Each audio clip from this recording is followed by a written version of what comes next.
Hi, I'm Renee Lindstrom, and I am a Feldenkrais practitioner of Somatic education, which focuses on functional integration of the mind, body, and movement.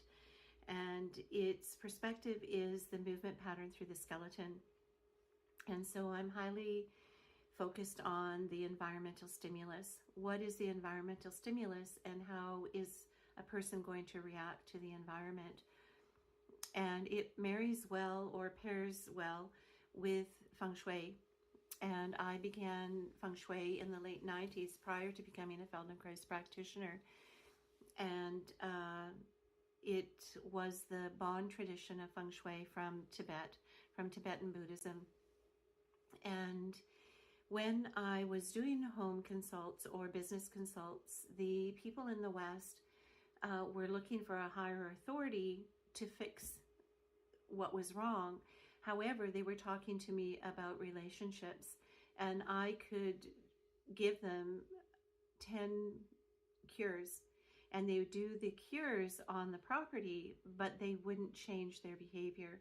And so I became interested in the behavior dynamic in terms of interaction with each other and how people stimulate each other through their behavior. That led to studying nonviolent communication, and I've been practicing that study for 25 years. And how I've integrated it is I've dropped a portion of the focus in my practice of nonviolent communication, and I've focused on the somatics of it, and I've integrated it with the Feldenkrais method of somatic education and the spatial awareness that's come from Feng Shui. So this talk today is on the Feng Shui perspective, and I'd like to introduce an energy audit of a house that caught my attention that I wanted to know more about, and I thought I'd share it with you, the listeners. And after finding this property and looking it up and doing a partial reading on it, I found another property that would be a perfect contrast.